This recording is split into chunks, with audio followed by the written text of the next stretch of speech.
जल दत्ता, आपको बीच में रोक रहा हूँ। एक तस्वीर आई जो यहाँ पर यूनाइटेड स्टेट्स के एम्बेसडर हैं इंडिया में, एरिक ग्रैसिटी। ये देखिए, एक यहाँ पर एक तस्वीर आई जहाँ पर बाइडेन एक कागज पर कुछ नोट कर रहे हैं और ग्रैसिटी से, एम्बेसडर ग्रैसिटी से बात कर रहे हैं।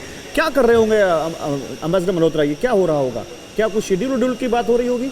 देखिए, ऐसा कि जब एम्बेसडर मल्होत्रा प्लीज देखिए, वैसे तो ये कुछ नॉर्मल नहीं लगता, लेकिन हो सकता है कोई ऐसी बात है जो American ambassador by virtue of being here उन्हें कम्युनिकेट करना चाह रहे हैं और वो लाउडली नहीं बोल रहे हैं और 4 लाइनें लिख के उन्हें बता रहे हैं। अभी किसी भी बारे में हो सकता है, जो क्यास लगाना मतलब स्पेकुलेट करने वाली बात हो जाती है। बट यूजुअली मैंने देखा नहीं कभी कि आपके जो हेड ऑफ डेलीगेशन आए हैं उसे कोई रिसीव कर रहा है और इस तरह से कोई चिट्स या नोट पकड़ा रहा हो, तो थोड़ा सा अनयूजुअल है। थोड़ा सा अनयूजुअल है, बट डेफिनेटली ऐसी कोई बात है जो बोलना नहीं चाहते, जिसकी साउंड बाइट्स नहीं देना चाहते। अब वो क्या है, एनीबॉडीज गेस। यही वजह है कि ये थोड़ा अनयूजुअल था, जिसके बारे में हमने आपसे सवाल किया मल्होत्रा सर कि आखिर किस तरीके से यहाँ पर एरिक की तरफ से, एरिक गार्सेट जो कि भारत में अमेरिकी राजदूत हैं, उनकी तरफ से ये नोट हाथ में नजर आ रहा है और कुछ लिखते हुए इसमें जो बाइडेन नजर आ रहे हैं। तो क्या ये माना जाए कि ओवरऑल आने वाले वक्त में क्या स्केड्यूल है, उसको लेकर ये चर्चा है? और यही हम समझना भी चाहते हैं, क्योंकि ये एक एक चीज जिस तरीके से मॉनिटर की जाती है गौरव, ये खास तस्वीरें हैं।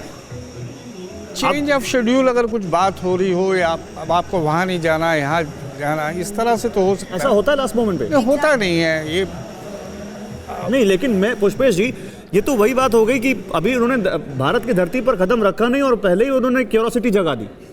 पर्चियां दे रहे हैं, पर्चियां दे। लेकिन मुझे लगता है ये भी डिप्लोमेसी का एक खास अंग है। ओके, अगर लड़ाई का मैदान है तो आप साइबोर कहते हैं। हाँ। तो आपने कुतूहल बनाना शुरू कर दिया, बीस्ट क्या है। हाँ। पहली बार तो बीस्ट के दर्शन भारतवासी नहीं कर रहे। हाँ। कई बार इसके दर्शन भारतवासी कर चुके हैं। वो महिमा मंडित करते रहते हैं कि अमेरिका का राष्ट्रपति एयरफोर्स 1 में जाता है। अब हमारे प्रधानमंत्री भी जो है उनका एयरफोर्स 1 के मुकाबले का ही प्लेन है। बिल्कुल। अब वो चूंकि वो शांतिप्रिय देश के जो है, उनकी इस तरह का खतरा नहीं, तो बीस्ट की जरूरत उन्हें नहीं है। ड्यूटी से ही काम चल जाएगा। मगर ये पर्ची से जो आपने कहा, थोड़ा कुतूहल जग गया। हाँ। जैसा एम्बेसडर साहब फरमा रहे थे, मुझे लगता है बात कुछ ऐसी होगी, प्लेन देर से पहुंचा है, अब रात्रि भोज होगा कि नहीं होगा। हाँ। वो थके होंगे, तो वो मेरे ख्याल में कुछ आगे का स्केड्यूल या आगे की जो भी प्लानिंग है जिस हिसाब से होनी है, उसी को लेकर ये संभावनाएं जताई जा रही हैं। लेकिन इस बीच सर, क्योंकि पुष्पेश जी आपने 20 की बात की है, नो डाउट 20 भारत में पहली बार नहीं देखी गई है, लेकिन इस वक्त की ये तस्वीरें वाकई TV9 भारतवर्ष के दर्शक भी जानना चाहते होंगे कि आखिर किस तरीके से सिक्योरिटी के तहत 20 को देखते हुए ये तमाम जानकारियां, और हम डिस्कस भी कर रहे हैं कि इसकी खासियत क्या है। क्योंकि अगर सरल शब्दों में अपने व्यूअर्स को ये बात समझाएं गौरव, तो ये साफ है कि ये एक बुलेट प्रूफ होने के साथ साथ केमिकल, बायोलॉजिकल, न्यूक्लियर खतरे से भी 20 बचाती है। और यही वजह है कि इस बख्तरबंद कार पर जिसमें सवार होते हुए जो बाइडेन इस वक्त दिल्ली की सड़कों पर हैं, इसकी खासियत ही यही है कि इसे स्टील, एल्यूमिनियम, टाइटेनियम और साथ ही सिरेमिक से बनाया गया है। और यही वजह है कि भारत में जो बाइडेन के आने से पहले ही